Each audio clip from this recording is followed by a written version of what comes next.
ഒന്നാമത് ഞങ്ങളാരും മെന്റലി അല്ലെങ്കിൽ മാനസികപരമായിട്ടൊരു നല്ല നിലയിലല്ലായിരുന്നു. എന്താ സംഭവം അറിയില്ല, ഞാനിപ്പോ എത്തിയുള്ളൂ.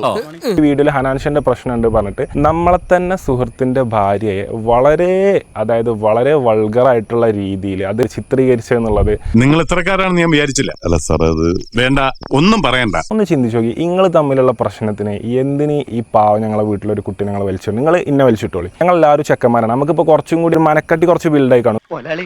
ഞാൻ ഉപദേശിക്കുന്നു കരുതരുത്, മുതലാളി ഒരു ചെത്തേണ്. ഇവർ ചെയ്ത തെറ്റ് ഒരിക്കലും ഒരു മാപ്പ് അർഹിക്കുന്ന തെറ്റുപോലല്ല. അതായത് വന്ന് മാപ്പ് പറഞ്ഞാൽ പോലും നമുക്ക് അതിൻ്റെ ഒരു സങ്കടമോ അല്ലെങ്കിൽ നമുക്ക് അതിൽ നിന്നുണ്ടായ ഒരു നഷ്ടം തീരൂല. കേസ് കൊടുക്കണം പിള്ളേച്ചാ, പോലീസ് അന്വേഷിക്കട്ടെ. അതെന്താ ഈ നാട്ടിൽ ക്രമസമാധാനം ഇല്ലാതായോ? ഇപ്പോൾ ഇവർ AI വോയിസ് ആണ്, അതായത് ഞങ്ങളൊക്കെ പറഞ്ഞ വോയിസ് AI വോയിസ് ആണെന്നാണ് പറഞ്ഞതിൽ.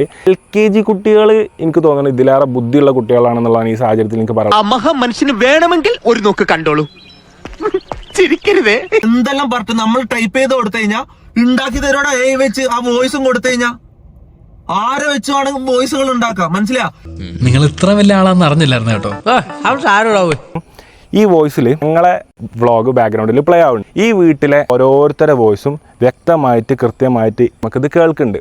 കാര്യം സത്യമാണെങ്കിലും എനിക്ക് അംഗീകരിച്ചു കൊടുക്കാൻ പറ്റുമോ? കണ്ണൂർ സ്ലാങ്ങിൽ AI എങ്ങനെ ഉണ്ടാക്കാന്നുള്ളത് എനിക്ക് ഇതുവരെ തോന്നുന്നില്ല. അബദ്ധം പറ്റുമോ സാറേ? എങ്ങനെ അബദ്ധം? ലൈവ് ഇട്ട ആൾക്കാർക്ക് ഈ ആൾക്കാർ ഇങ്ങനെ വരെ സൂപ്പർ ചാറ്റിൽ 10-20 ഇട്ടിട്ട് തെറി വിളിക്കുന്നുണ്ട്. അപ്പോൾ അതിൻ്റെ സ്വിച്ച് അറിയണില്ല അവർക്ക്, ഇത് എവിടെ നിൽക്കിയത് ഓഫ്. അപ്പോൾ ഇവർ എല്ലാവരും ഇരുന്ന് തപ്പാണ്. പൊട്ടന്മാര് പൊട്ടന്ന ലോക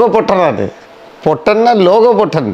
സൂപ്പർ ചാറ്റിൻ്റെ സൗണ്ട് എങ്ങനെ ഓഫാക്കാൻ അറിയാത്ത ആൾക്കാരാണ് ഈ AI ഉണ്ടാക്കിയിരിക്കണമെന്ന് പറഞ്ഞാൽ അത് വിശ്വസിക്കാൻ എനിക്ക് സ്വല്പം ബുദ്ധിമുട്ടുണ്ട്. ഈ സംഭവത്തിൽ ഏതറ്റം വരെ ഞങ്ങൾക്ക് പോകാൻ പറ്റും അതുവരെ ഞങ്ങൾ പോവും. എനിക്ക് അപ്പോഴേ തോന്നി. ഞാൻ പോകുന്നു. Bye bye.